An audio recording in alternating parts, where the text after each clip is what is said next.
Sveiki ir šiandien Akloji zona politikoje ir su Rimvydu Valatka, kuris signataras, žurnalistas ir buvęs ir politikas, ir politikos apžvalgininkas. Tai Rimvydai sveiki ir gal iš tikrųjų pradėkime nuo to truputėlį istorinės retrospektyvos. Kaip jums, kiek per tuos 30 su viršų metų, kiek tų aklųjų zonų politikoje esat matę, temos, kurios buvo svarbios, bet jos nepatekdavo į žiniasklaidos dėmesį? Aš gal pasakysiu taip, kuo gal nepatikėsit, bet žiniasklaida nuo pat 1988 metų birželio kokios 15-16 dienos, kai de facto nustojo veikti cenzūra, Glavlitas buvo, bet jis jau nebedrįso kištis, žiniasklaida praneša viską, ką sužino. Rasti pavyzdžių, išimčių visada turbūt rasim, bet tada jau reikia ieškoti, kokių dėdžių interesai, kur ten sutapo, draugystės ir panašiai. Bet iš principo žiniasklaida praneša viską, bet sutinku, kad pastaruosius maždaug 17 metų žiniasklaida praneša vis mažiau. Ir jeigu kalbam apie pilkąsias zonas, tai mes turim kalbėti apie pilkąsias zonas visuomeniai. Kodėl visuomenė vis daugiau, ko norintais nesužino. Ir žiniasklaida, žinoma, yra kalta, kaip čia jos darbas, ar ne? Bet žiniasklaida gali pranešti vis mažiau ir ateityje turbūt bus dar mažiau ir dar mažiau. O kodėl mažiau? Nes atrodo internetinė žiniasklaida tai yra kaip guminė, ten galima įrašyti kiek nori.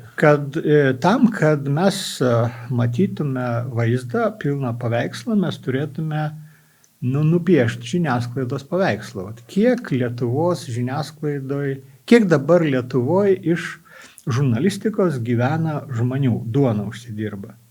1300. Prieš krizę buvo 2600. Prieš kurią krizę? Prieš finansų krizę. 2008 metų ar 12? 8 metų. Tai prasme 2008-2012 metai. Tai vadinasi, per tą laiką žurnalistų skaičius sumažėjo dvigubai. Visos redakcijos išskyrus LRT, kuri turi tvirtą finansinį pagrindą po kojų, kol jo neišmuš.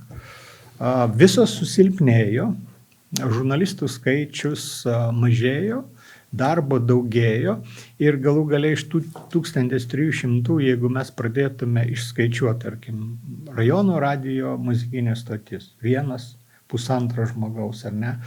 Rajono laikraščių redakcijos 3, 4, 5, 5 jau gal per daug, 4 turbūt riba žmonės. Nes pats dirbęs regione, turiuomenį konsultavęs, Tauragėje turėjo projektą. Tauragėje ir Šiauliuose, ir Alytuj radijas, Šiauliuose ETA Plius, Tauragės kurjeris. Tai kitaip sakant, yra daug mažiukų, plus dar atsiranda visokios tos, kaip maršistinė ar ne, ideologija, ten penktosios kolonos, portalai, televizijos ir taip toliau. Ir visi jie ima gabalą reklamos. O didžiausią gabalą paima Google'as, paima Facebook'as.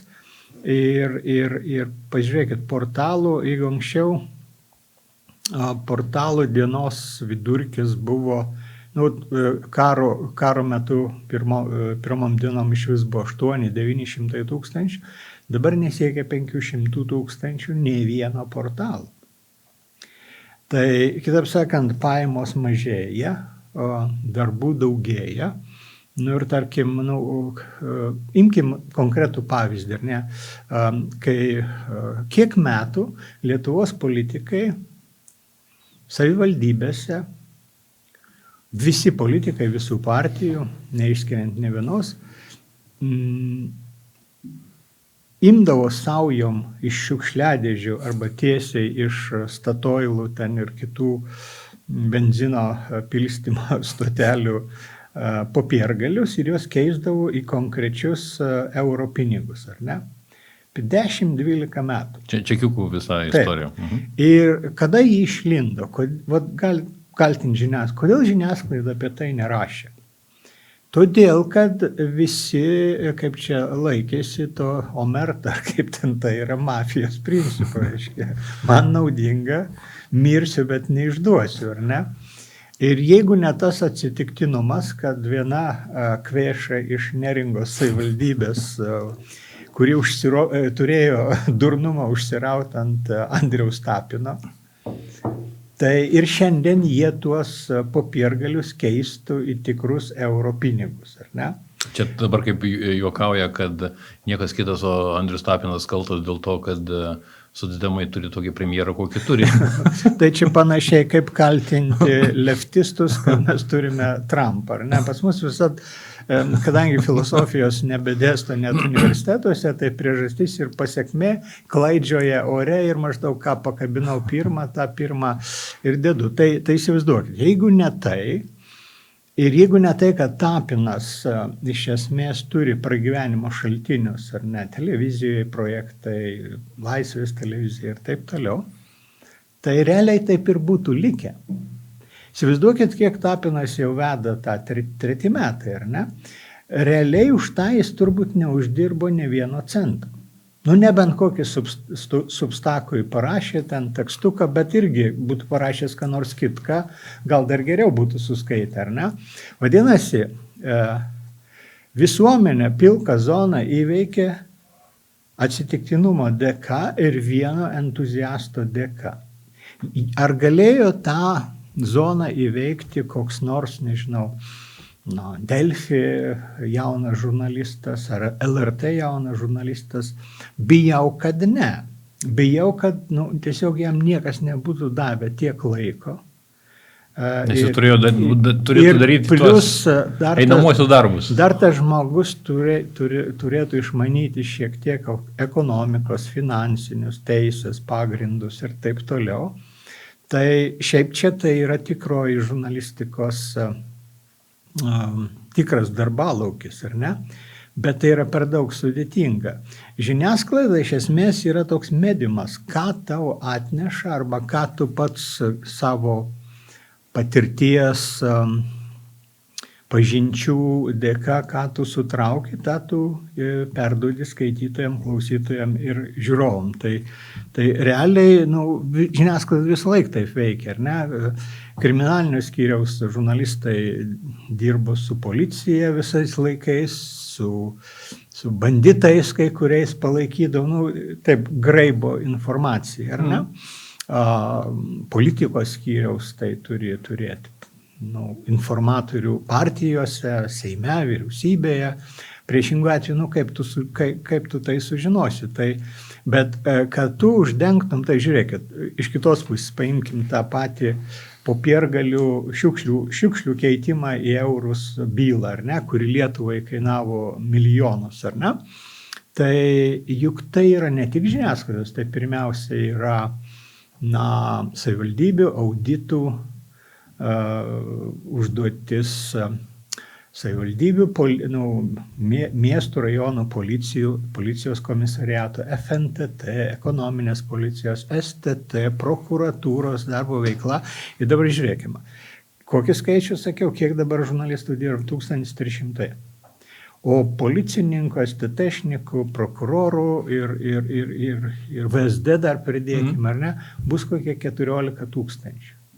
Tai kaltinti 1300, kad jie ko nors nepadarė, kai čia pat turim 1400 ir jie irgi to darbo nepadarė. Šiaip jau žurnalistika iš jų turėjo sužinoti faktus, kad Jonavos meras nupirkęs telefonus, ten savo žmonai duoda puikuotis, televizorių nusipirko, ten dar kažką. Tai žiniasklaida turėtų tai for fun pranešti kaip eilinį įvykį.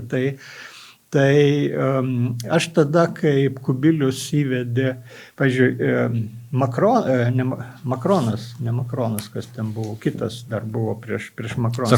Sarkozy 2008 metais priėmė sprendimą stiprinti žiniasklaidą, užsakydamas 200 000 pagrindinių dienraščių egzempliorių jauniems žmonėms už dyką.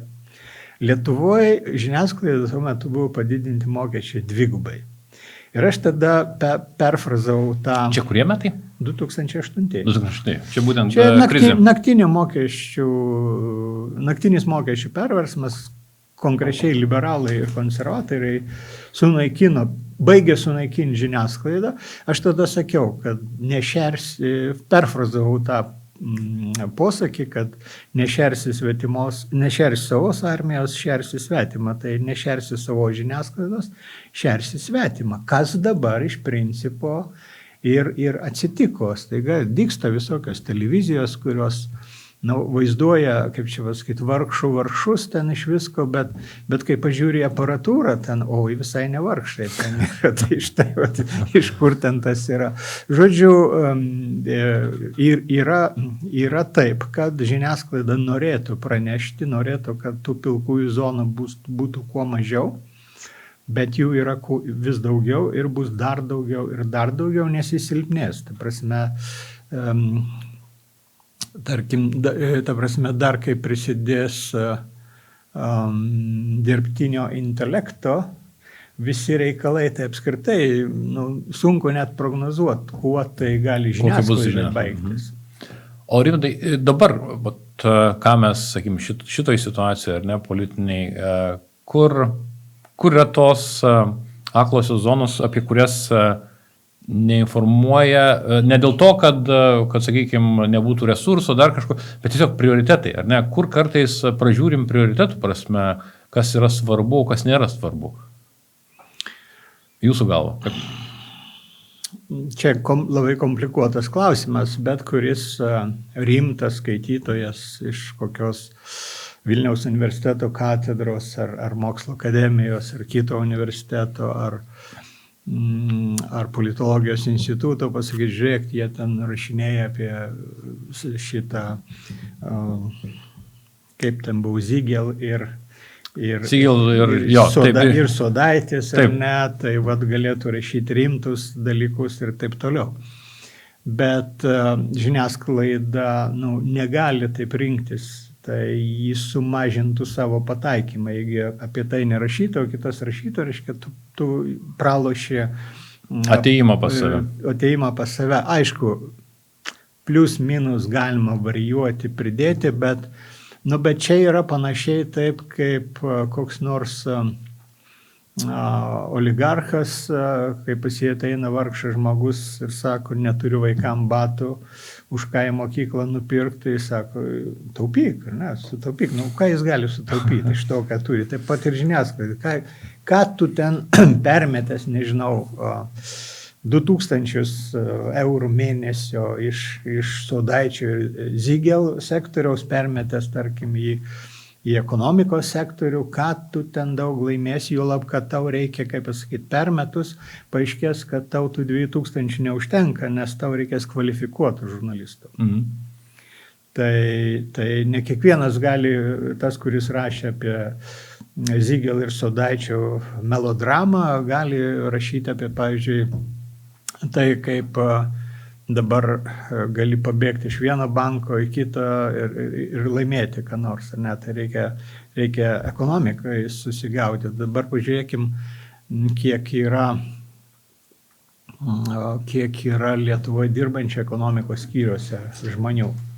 Gal 20 bus per visas žiniasklaidos priemonės, o gal ir nebus. Kiti galbūt bus formaliai. Tai įsivaizduoju, kiek jiem yra tokio, kaip čia, rutininio darbo, iš kurio jie sunkiai išjungiami.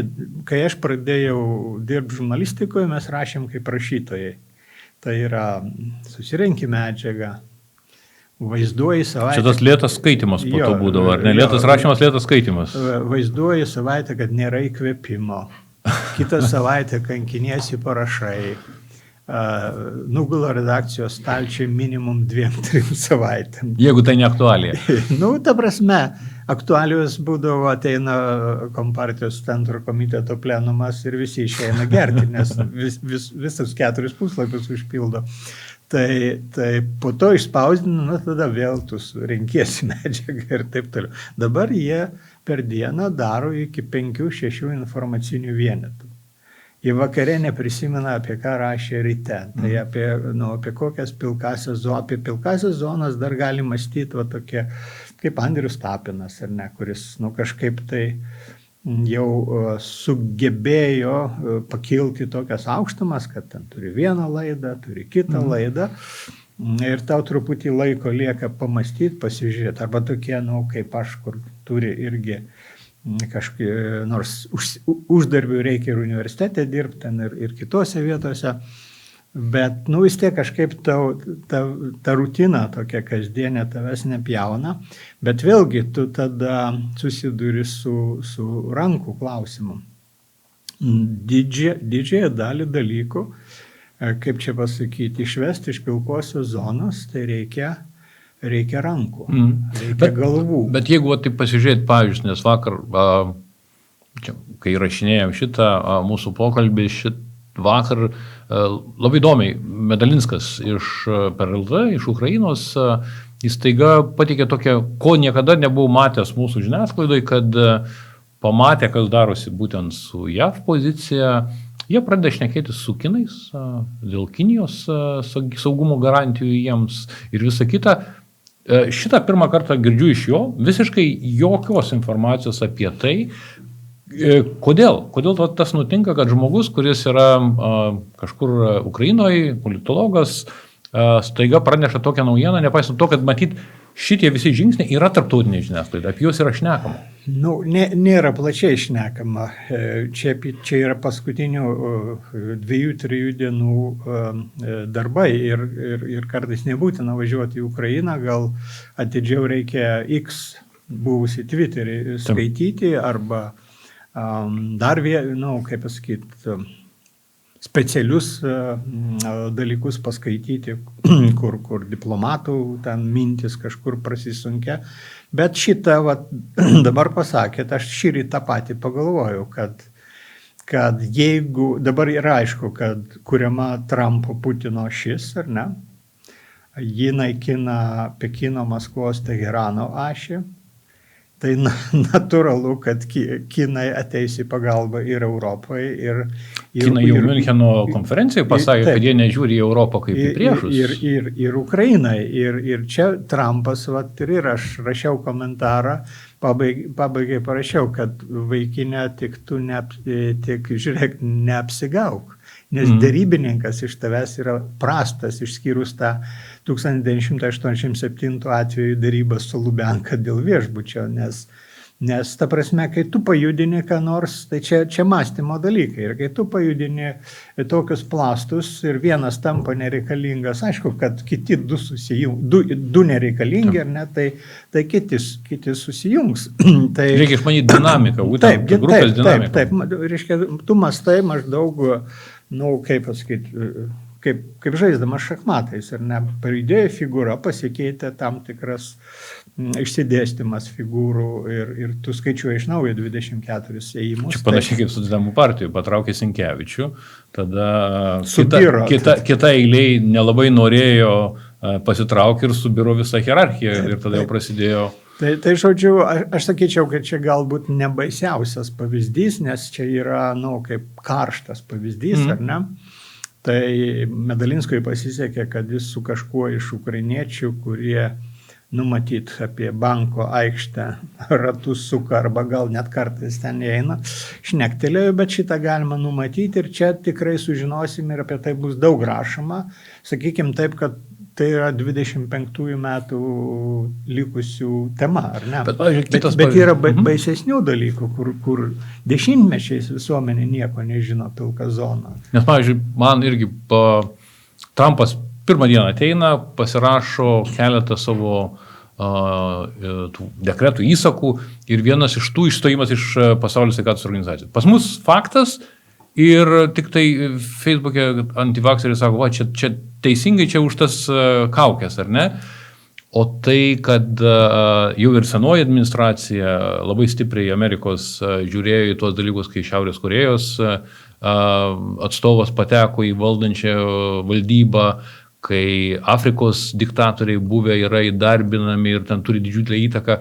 Visos šitos diskusijos nėra neparodoma, kad tai nėra šiaip vienas veiksmas, kad ir atrodo, kad Trumpas yra truputėlį toks, jau visiškai iš dangaus ima ir atskiras organizacijas baudžia dėl kažkokių dalykų.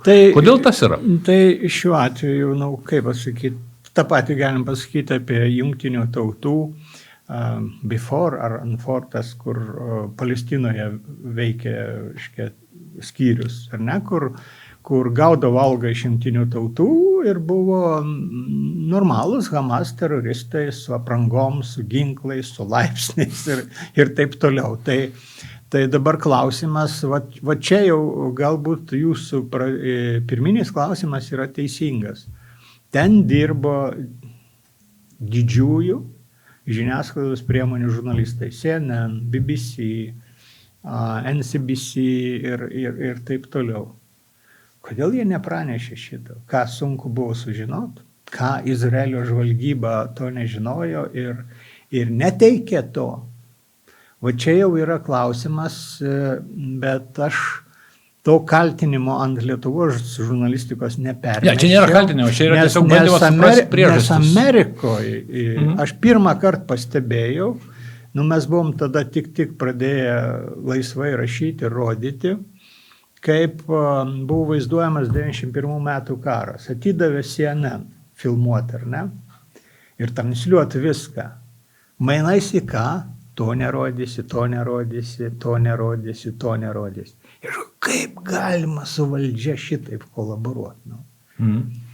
Pas mus irgi, sakysim, galėčiau išvardyti panašių pavyzdžių, kaip STT, pavyzdžiui, į kokius nors poėmius paima vienos žiniasklaidos priemonės, 2 žurnalistus ir daugiau nieko. Ne? Tai ne patys jie sužinojo, paima, ar ne, ir tie sutinka kolaboruoti. Yra tokių dalykų, tai va čia yra jau kolaboravimo atvejis, sakyčiau, baustinas net ir baudžiamąją prasme, mano galva, kad apie tai nebuvo pranešama, arba ten, tarkim, apie USAID, kur ten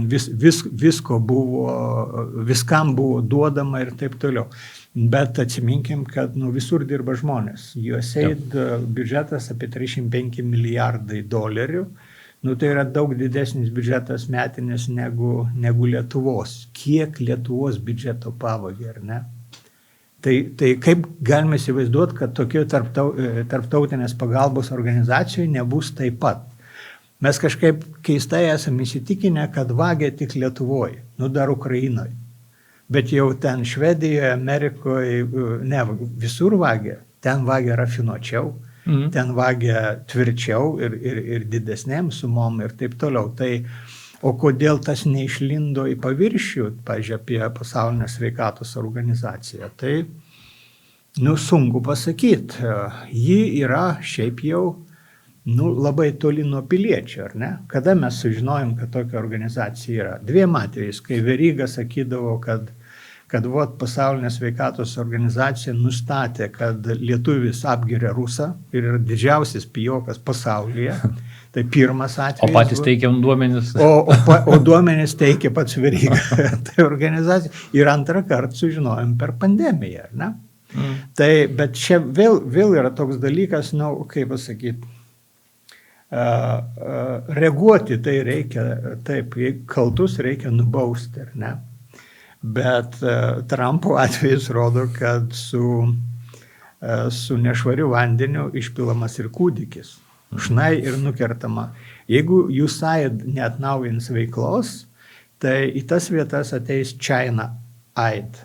Bet tarp kitko, šiandienos naujiena, Kinija atsisakė sutikti su Pasaulinės sveikatos organizacijos noru pakelt įnašus dėl to, kad 9% norėtų pakelt top vadovų atlyginimus. Ne, nu tai kaip pasakyti, žmonės yra visur žmonės. Nu, tie patys žmonės dirba, tai juk PSO nedirba PSO piliečiai. Ten dirba ir kadangi buvo tokia tendencija, nu, kad vargšam reikia duoti daugiau postų ir uždirbti, tai aš tai įsivaizduoju dar koks ten prancūzas ar vokietis gali iš idealizmo dirbti už gerą algą, ar ne?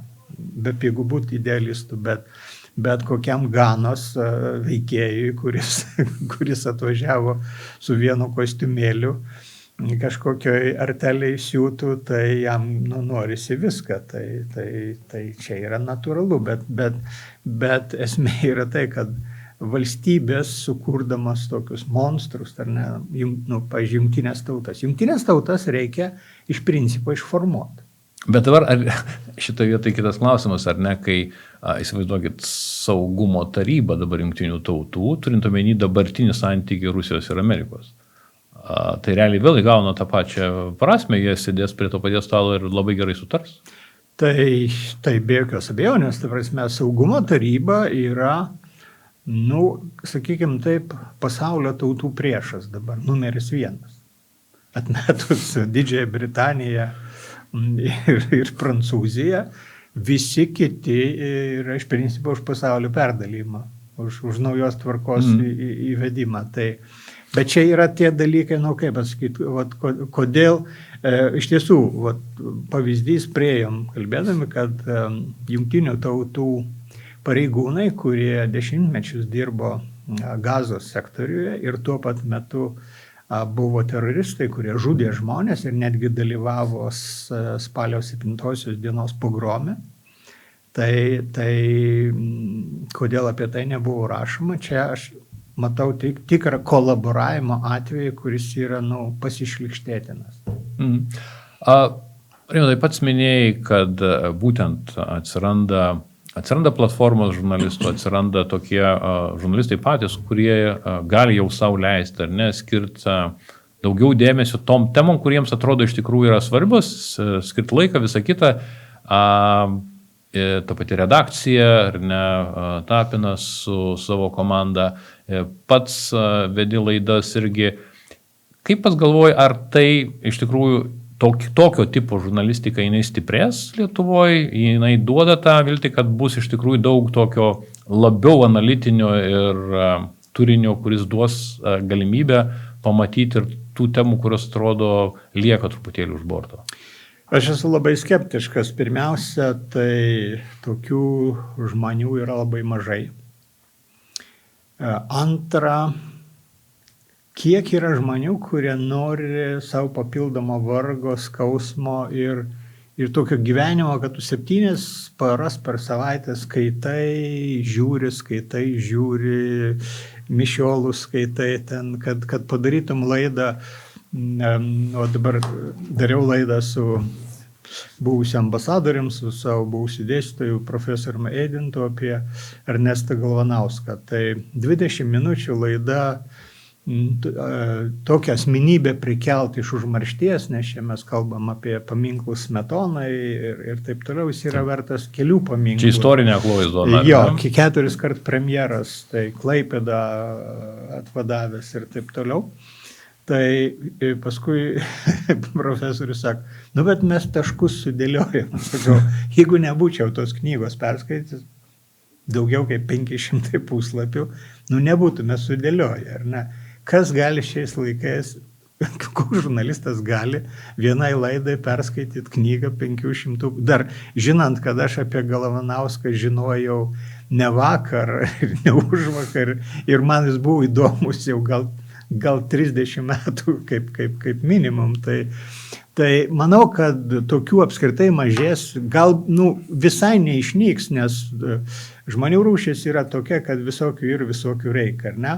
Bet aš žiūrėdamas, tarkim, į jaunus žmonės, kurie nori gyventi šiandien, gražiai, fainai, linksmai, iš principo aš irgi už tokį gyvenimą esu, kokie velnio jie ten turi, net jeigu tu jau pasiekiai, kad duonai ir batams turi, kokie velnio tu turi gaišti šeštadienį, sekmadienį, vakarus. Tai kokio velnio tą knygą skaitai? Nu, kaip pasakyti. Kas vertė? Esu taip suformuotas, man žurnalistika yra gyvenimo būdas, ar ne? Ir istoriko diplomą turiu, tai labai tokių keistų aplinkybių sutapimas ir apskritai, galima paprastesnį laidą padaryti, ar ne? Tai šiaip pasikvieti kokį nors politiką, pakalbė apie vasario 16, kokia faina, kokia džiaugsminga, ten daug būdvardžių ir viskas bus taip pat, žiūrimumas nuo to nepasikeis, ar ne? Tai yra kaip yra artistų, kurie žino, kad lipdami į sceną tu virš uždavinį turi turėti, ar ne, kažką sunku suformuluoti, kaip ten budizmo, kad ten į akmenį žiūri, dar vieną akmenį reikia pasižiūrėti 15 ar ten kurį. Bet dauguma žmonių tai paprasčiau žiūri į gyvenimą. Daug dieve, kad bent liktų va tokios salelės, ar ne, jos šiaip negali pakeisti didžiosios žiniasklaidos bangos, nes žiniasklaida yra be galo daug tonų informacijos, kurią tu turi persijot kažkaip, permesti, brangiai kainuoja. Tai šitie gali egzistuoti tik tada, jeigu yra stipri didžioji žiniasklaida. Jeigu žiniasklaida praneša, nes realiai tokios salelės, išskyrus gal ten sieną kokią, iš esmės mesgi, ir Davidonytė su Pancerovu, kurie dirbo atskirai. Iš esmės visi kiti mes gromuliuojam tą, kas jau yra žinoma. Tai vat, kuo mažiau žinoma bus, tuo mažiau bus ir gromuliuojama. O nėra klausimo iš tikrųjų, ar nepriklauso ir nuo to, ar tas išliks ar ne, kaip būtent yra ruošiami nauja karta žurnalistų? Pačiam tenka dėstyti? Tenka dėstyti ir man kartais skauda širdį, tarkim, kokiam Vilniaus technikos universitete, o šiemet taip skaičiau už kokio 130 žmonių, ten ir kūrybinės industrijos, kokie 25 galėtų nueiti bet kurį nacionalinį portalą, gal kai kurie net ir į televizijas, ir būti ten ne paskutiniai, o tarp pirmaujančių. Iš karto ir labai greitai. Tai teikia viltį. Bet ne vienas iš jų ten nenueis. Pirma, maža alga, nėra jokios tokios, kaip čia pasakyti, garantijos gyvenimo. Jau prieš 10 metų, kai baigiau dirbti 15 min LT, suskaičiavau per 3 metus, man iš 45 etatų pasikeitė 32 žmonės.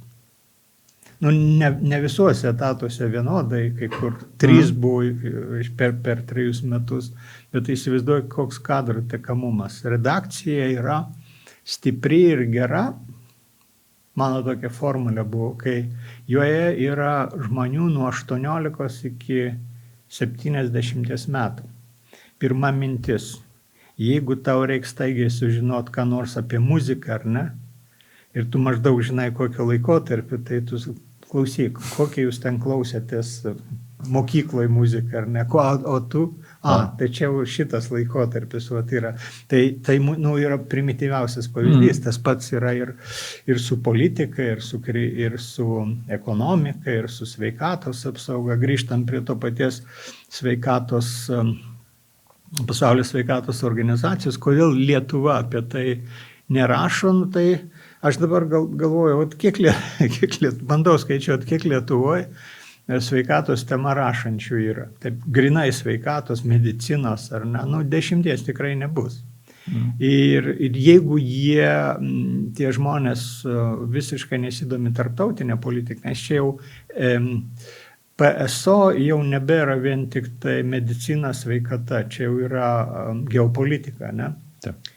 Tai geopolitika, pandemijos, visi kiti dalykai, istorijos daug turi būti. Jeigu žmogus nesidomi tarptautiniais santykiais, tai jis nebandys nieko rašyti, nes reikia, kad būtų pačiam įdomu. Jeigu tau neįdomu, skaitytojui bus dar labiau neįdomu, o jis bando ieškoti, kas skaitytojui įdomu. O kas skaitytojui įdomu? Jeigu koks chirurgas pripjovė žmogų per operaciją, čia jau, kokie chirurgai Mengelis pjauna žmonės, ten žudo, nepriima, geria kavą, jie nepriima specialiai žmonių, o čia tai žmonėms yra įdomu. Tai, o parašyti įdomiai apie tai, kad PSO ten diktatoriai buvo įdarbinti, tai pirmiausia reikia žinot, kas buvo diktatorius, ne kur tie diktatoriai yra. Tu negali per vieną dieną to pradėti domėtis. Turėjai domėtis aš domiuosi turbūt nuo 1 klasės tais dalykais. Ačiū, Rimvydai. Tas pusvalandis prabėgo labai greitai. Dėkui už pačių įžvalgas. Žiūrovams dėkojom irgi už dėmesį. Iki kitų kartų. Dėkui labai. Ačiū.